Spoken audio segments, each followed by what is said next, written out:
Bapak Ibu, Donditan dianggap hebat, padahal tidak pernah membahas Al-Quran. Alkitab terus yang dibahas. Kalau tidak Injil Matius, Injil Markus. Kalau enggak Injil Lukas, kalau enggak Injil Yohanes. Ya. Kalau tidak lari ke Ulangan, kalau tidak lari ke Imamat. Hanya itu yang dia bisa. Sudah lama Donditan meninggalkan Kristus. Jadi mu'alaf. Saya belum pernah mendengar dia membaca Al-Quran. Dipanggil Ustadz. Al-Quran tidak bisa baca tapi bisa dipanggil Ustadz. Itu Donditan. Entah Ustadz dari mana. Entah siapa yang memberikan gelar dia Ustadz. Itu Donditan. Ya. Langsung dipanggil Ustadz. Jangan-jangan dia Ustadznya Yesus. Hanya satu perbedaan Donditan setelah dia meninggalkan Yesus dan sebelum dia meninggalkan Yesus. Apa itu Bang Pendi? Sebelum dia meninggalkan Yesus, dia masuk gereja. Setelah dia meninggalkan Yesus, dia masuk masjid. Hanya itu perbedaannya. Kalau yang lain tidak ada perbedaan. Lalu perbedaan yang kedua, sebelum dia meninggalkan Yesus, dia tidak pernah membahas agama orang lain, tidak pernah dia membahas kitab orang lain. Begitu dia masuk agama Islam, jadi mu'alaf, dipanggil Ustadz, dia membahas Alkitab dan membahas agamanya yang lain. Nah, sebelum dia meninggalkan kekristenan, sebelum dia jadi mu'alaf, dia masuk gereja. Sering masuk gereja. Mendengar Alkitab, sesekali dia buka Alkitab. Tapi jarang membahas Alkitab. Donditan. Setelah dia meninggalkan Yesus, dia tidak pernah lagi masuk gereja. Dia masuk masjid. Di saat dia masuk masjid, tidak ada bedanya dia ketika dia masih berada di dalam gereja. Donditan. Di dalam gereja dia mendengarkan Alkitab dan membaca Alkitab. Di dalam masjid ketika dia mu'alaf, Donditan masih juga membuka Alkitab.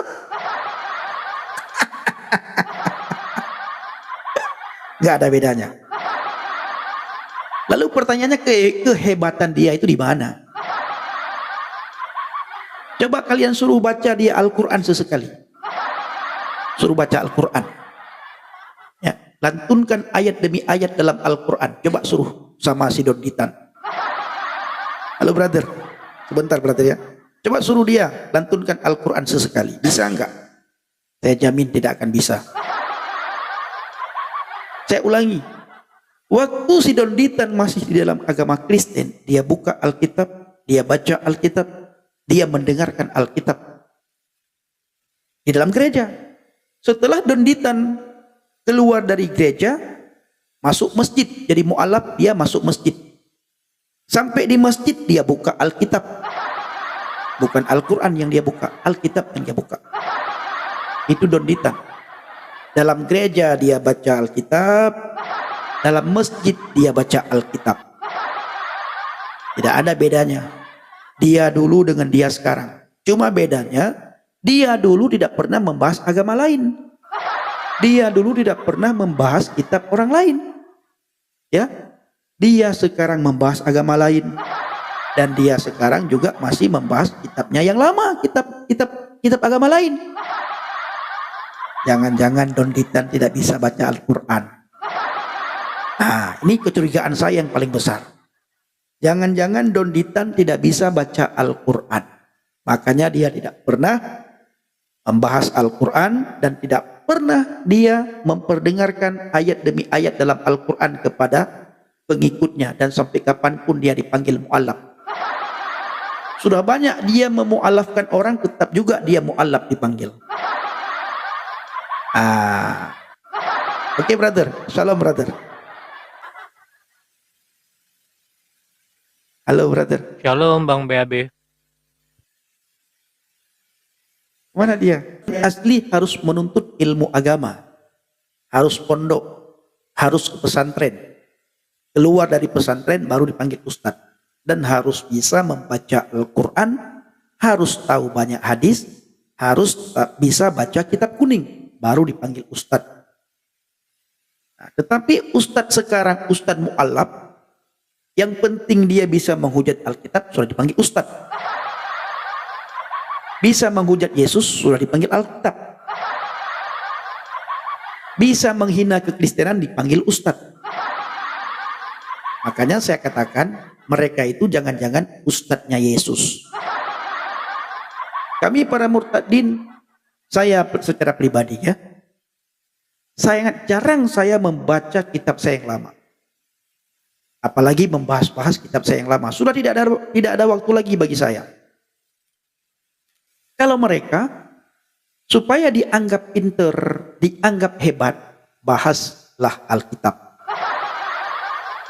Makanya tidak ada bedanya mereka masih berada di dalam agama Kristen dengan mereka sudah jadi mu'alaf. Tetap juga Alkitab. Yang sangat lucunya Bapak Ibu, kenapa para pemuka agama, alim ulama, ustadz, ustazah yang benar-benar ustadz, ya, tidak pernah mengajari mereka cara membaca Al-Quran. Tidak mengantarkan mereka ke pondok pesantren supaya mereka hebat dan pinter-pinter. Supaya mereka benar-benar bisa menjadi kebanggaan umat Islam. Antar dia ke pondok pesantren. Biar dia bisa membaca Al-Quran. Nah, sesekali perdengarkan kepada kami oten-oten. Bagaimana cara mu'allaf membaca Al-Quran. Bila perlu, buat musabaqah tilawatil Quran. Buat lomba membaca Al-Quran sesama mu'allaf. Biar kami oten-oten terkesima mendengar bacaan para ustadz mu'allaf. Ini nggak pernah kita lihat. Tidak pernah kita melihat para mu'allaf itu membaca Al-Quran. Apalagi si Julius HMC. Tiap hari membahas Alkitab. Mengorek-ngorek pendeta. Mengadu domba. Antara grup pendeta A, pendeta B. Itu tugas si Julius HMC. Bisanya hanya Assalamualaikum. Bisanya cuma Al-Fatihah yang mereka bisa Bapak Ibu. Mu'alaf itu saya melihat hanya Al-Fatihah yang mereka bisa. Surat Al-Ikhlas. Yang lain nggak bisa. Apalagi donditan. Assalamualaikum. Lalu baca Al-Fatihah. Mungkin dia bisa baca surat Al-Ikhlas. Yang lain nggak bisa. Dianggap pinter, dianggap hebat. Mereka bahaslah Alkitab. Tiap saat bahas Alkitab. Dulu Bapak Ibu, waktu saya masih berada di dalam agama Islam, sebelum saya murtad, sebelum saya jadi oten, jarang sekali kita mendengar Alkitab di masjid. Jarang sekali kita mendengar Injil di masjid. Tidak pernah kita mendengar bacaan Injil Yohanes dalam masjid. Bacaan Injil Matius, Injil Markus, Injil Lukas dalam masjid. Hari-hari ini mereka membahas Alkitab dalam masjid. Hampir setiap saat kita mendengar Injil dibahas di dalam masjid. Ustadz Munzir Sitomorang, pinter. Khotbah di mana-mana, ceramah di mana-mana, dakwah di mana-mana, pengajian di mana-mana. Tetapi di setiap dia khotbah, ceramah, di setiap pengajiannya, tetap juga Alkitab yang dia bahas. Itu Munzir Sitomorang, Bapak Ibu. Habis itu ada Ustadz Nababan. Ayat Al-Quran yang dibahas oleh Ustadz Nababan, ayat-ayat itu saja Bapak Ibu. Saya dengar, ya, saya dengar, pintar sekali Ustadz Nababan ini membaca membaca Al-Quran. Bahkan dia menghafal ayat Al-Quran. Pintar banget. 2 hari kemudian saya dengar lagi khutbahnya si Nababan, bacaan Al-Qurannya. Wih, hebat. Minggu berikutnya saya dengar lagi Ustadz Nababan itu menghafal ayat Al-Quran demi ayat Al-Quran. Wih, tepuk tangan saya, begitu hebatnya. Ternyata Bapak Ibu ketika saya cek ya, saya dengar, saya renungkan. Ayat-ayat itu saja yang dihafal. Sudah bertahun-tahun jadi mualaf. Ayat yang dia perdengarkan ke publik, ke umum, ke masyarakat Indonesia, hanya itu saja ayat yang dia baca, yang dia perdengarkan. Ternyata yang lain tidak bisa. Ternyata ayat itu ayat hafalan. Itu si Nababan. Ustadz Nababan. Ayat hafalan. Ya, tidak nambah-nambah, benar. Itu terus. Hari ini dia baca ayat tersebut. Besok dia baca ayat itu lagi. Besoknya dia baca ayat itu lagi. Bulan berikutnya bertambah 1 ayat. Terus-terusan. Tahun kemudian bertambah 3 ayat. Ternyata dihafal. Dihafal sedemikian bagus, sedemikian rupa, biar kita anggap hebat. Yang lain nggak bisa. Itu belum kita tanya artinya. Ustadz Nababan, apa artinya itu Ustadz Nababan? Nanti. Padahal nggak bisa. Nah itu dia. Bahasa Arab hafalan. Itu kalau kata Munzir Situmorang begini katanya. Bisa membaca, bisa ini, tetapi ditanya artinya tidak tahu. Jadilah keledai-keledai di Indonesia katanya gitu. Kata itu Munzir Situmorang sendiri yang bilang. Membaca iya bisa, tetapi tidak mengerti apa artinya. Makanya dikatakan itu adalah keledai-keledai gitu. Jadi kalian itu dikatakan keledai sama Munzir Situmorang. Karena memang sama yang dikatakannya itu. Kalian boleh membacanya. Iya, Bang Pendi juga bisa nggak Bang Pendi baca bahasa Inggris? Bisa. Coba tanya artinya. Dia nggak ngerti. Nggak ngerti dia. Iya. Makanya jangan sampai jadi keledai-keledai. Kalian baca, kalian harus mengerti artinya. Coba. Kita tidak menghafal Al-Quran tapi tidak memahami Al-Quran. Senang mengulang berbahasa Arab tapi tidak mengerti bahasa Arab.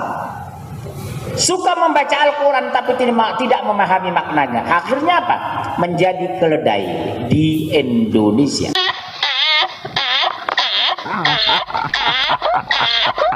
Padahal Bang Nabirong, padahal nih ya, Munzir Situmorang juga sama.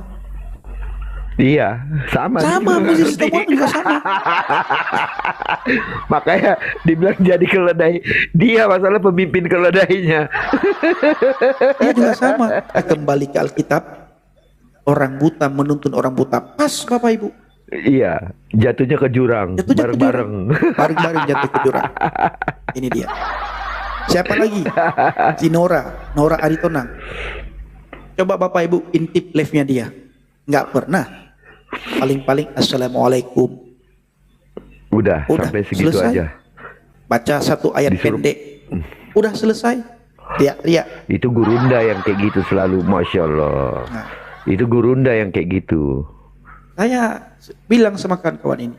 Saya semakin orang menyebut nama Tuhan ketika berbicara, semakin tidak percaya. Semakin dia bersumpah, lebih-lebih lagi saya tidak percaya. Yes. Itu. Semakin dia bersumpah, semakin saya tidak percaya. Apalagi kalau sudah membawa-bawa nama Tuhan, itu sudahlah. Ini kata Munzir Situmorang Bapak Ibu. Hebat Munzir Situmorang itu. Sebelum saya masuk menjadi oten, ada 3 mu'alaf yang membuat saya suka. Saya suka sekali kepada 3 mu'alaf. Yang pertama, Yahya Woloni. Saya suka sama Yahya Woloni dulu. Kenapa? Karena Yahya Woloni pintar sekali, dia membuat orang Aceh menangis. Yahya Woloni, ketika dia menceritakan bagaimana perjalanan dia, kronologi dia menjadi mu'alaf, dia ceritakan. Habis itu bagaimana cara dia menghina Alkitab, cara dia menghina Yesus, cara dia menghina pendeta, cara dia menghina orang Kristen. Ditambah lagi Yahya Woloni dulu suka menangis ketika dia menceritakan dia diusir. Lalu dia menceritakan dia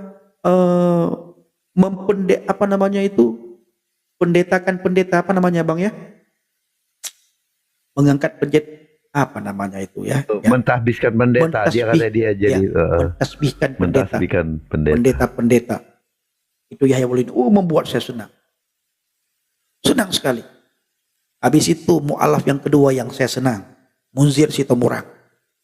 Suka sekali saya mendengar khotbah ceramah-ceramah dia. Setiap hari dia membahas Alkitab di masjid, di pengajian-pengajian. Si Munzir Sitomorang itu sering dipanggil di kalangan mama-mama, bapak-bapak. Munzir Sitomorang. Ya, suka sekali dia bahas Alkitab. Tiap saat dia bahas Alkitab. Yang ketiga mu'alaf yang paling saya suka itu adalah si Ustadz Nababan. Karena bagi saya Ustadz Nababan ini pintar sekali. 3 Ustadz ini yang pintar membaca Al-Quran bagi saya dulu itu Ustadz Nababan. Ternyata itu terus yang dihafal. Ketika saya periksa, saya selidiki, saya renungkan, hebat bapak ini. Ya, ternyata itu terus yang dia baca bapak.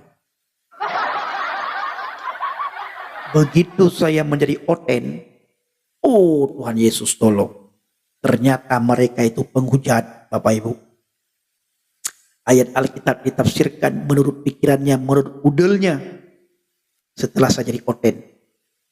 Luar biasa. Tuhan Yesus baik, minta ampun. Tidak ada Tuhan selain Tuhan Yesus. Tidak ada juru selamat selain Tuhan Yesus. Ya, mau selamat ikut Yesus. Mati diselamatkan. Kalau tidak, kalau mau disembahyang, kalau mati disembahyangkan ya jangan ikut Yesus. Bapak Ibu pilih mati diselamatkan atau pilih mati disembahyangkan. Pilihan ada di tangan saudara. Ya, pilih mati diselamatkan atau pilih mati disembahyangkan. Ini dia, ya.